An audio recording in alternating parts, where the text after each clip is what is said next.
Pada segmen ini kita akan melihat bagaimana otomasi industri berkembang dari masa ke masa, sejak era awal mekanisasi hingga masa kini. Pada tahun 1765, James Watt berhasil membuat model mesin uap yang dapat mengkonversi energi panas hasil pembakaran menjadi gerak mekanik secara efektif. Penemuan tersebut menyebabkan berkembangnya mesin-mesin di industri yang menggunakan penggerak uap, menggantikan mekanisme lain yang digunakan sebelumnya, yaitu penggerak air, angin, binatang maupun manusia. Karena dampaknya yang begitu besar pada industri, penemuan mesin uap disebut sebagai pemicu revolusi industri, bersamaan dengan berkembangnya mesin tools, mesin tenun, dan pabrik sebagai sebuah sistem. Tahun 1880-an merupakan awal dari elektrifikasi, di mana energi listrik dibangkitkan dan didistribusikan secara luas. Motor elektrik kemudian banyak digunakan dan dominan di industri hingga kini. Berkembangnya mesin-mesin berpenggerak uap dan listrik menghadirkan mekanisasi, yang bisa diartikan sebagai penggunaan sistem mekanik untuk menggantikan kerja fisik manusia. Pada mekanisasi, peran manusia adalah mengendalikan proses. Ditemukannya fly ball governor pada akhir abad 18 dipandang sebagai tonggak awal sistem pengendalian otomatis di industri. Gaya sentrifugal pada fly ball yang diakibatkan oleh putaran poros yang terhubung ke putaran mesin memberikan semacam feedback. Pada mesin uap, feedback ini akan mengatur besar kecilnya bukaan valve pada saluran uap secara proporsional terhadap kecepatan mesin. Dengan demikian, kecepatan mesin dapat dikendalikan pada level yang diinginkan. Penemuan Jacquard Loom pada awal tahun 1800-an merupakan pengembangan yang penting terhadap power loom. Jacquard Loom mempunyai mekanisme untuk membaca program dalam bentuk kartu berlubang. Pola lubang pada kartu menjadi instruksi yang akan menentukan pola tenunan pada kain.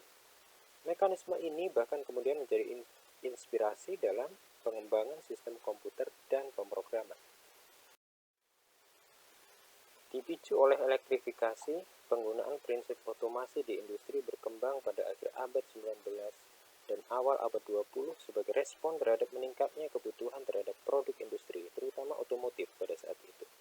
Salah satu tonggak penting adalah dibuatnya lintas perakitan atau assembly line di pabrik Ford pada tahun 1913, di mana konveyor digunakan untuk menghubungkan beberapa stasiun kerja manual dalam suatu lintasan. Prinsip yang sama juga kemudian digunakan dalam transfer machine, yaitu serangkaian mesin-mesin produksi yang dihubungkan oleh mekanisme penanganan benda kerja secara otomatis. Gambar menunjukkan satu bagian dari mechanical marvel, sebuah transfer machine berskala besar yang digunakan untuk merakit frame otomotif. Istilah otomasi pertama kali digunakan pada era ini, mengacu pada transfer machine tersebut. Dan karena transfer machine paling banyak digunakan di industri otomotif yang berpusat di Detroit, maka otomasi jenis ini disebut sebagai Detroit Automation. Yang membedakan otomasi dengan mekanisasi adalah bahwa otomasi menggantikan usaha mental dari manusia, selain juga kerja fisik.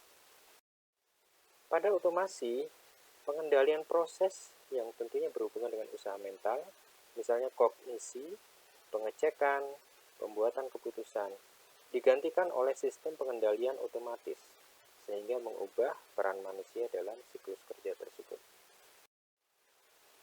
Pertengahan abad 20 ditandai dengan pesatnya pengembangan elektronik, digital, dan komputer.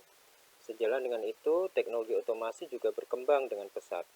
Tahun 1952, mesin milling numerical control 3 aksis pertama kali didemonstrasikan di MIT. Tahun 1954, desain robot industri pertama kali dibuat. Tahun 1967, konsep sistem 24 dicetuskan, yaitu suatu konsep sistem produksi yang dapat bekerja terus-menerus secara otomatis selama 24 jam. Ini merupakan awal pengembangan flexible manufacturing system. Tahun 1969, PLC pertama, yaitu Modicon model 084 dibuat. Perkembangan teknologi informasi dan komunikasi juga mendorong otomasi yang berbentuk perangkat lunak. Sistem computer aided design berbasis 3 dimensi pertama dibuat pada 1973, dan konsep computer integrated manufacturing berkembang dari tahun 1990-an. Pada abad 21, kita menyaksikan teknologi informasi dan komunikasi menjadi semakin cepat, murah, dan mobile. Hal tersebut tentunya juga memberikan dampak yang besar terhadap industri, mendorong munculnya era smart manufacturing. Konsep-konsep baru bermunculan di berbagai negara, dan yang paling bergaung adalah Industri 4 di Jerman. Sistem fisik dan sistem digital menjadi terintegrasi, disebut sebagai Cyber Physical System. Berbagai teknologi mendukung konsep tersebut. Industrial Internet of Things, Cloud Computing, Big Data Analytics, Autonomous Robot, dan sebagainya. Membuka banyak peluang baru dalam penerapan otomasi, yang diharapkan memicu revolusi industri yang keempat. Demikian, saya telah memaparkan perkembangan konsep dan teknologi yang terkait otomasi. Teknologi akan terus bergerak maju, dan kita juga masih akan melihat penerapan otomasi di industri berkembang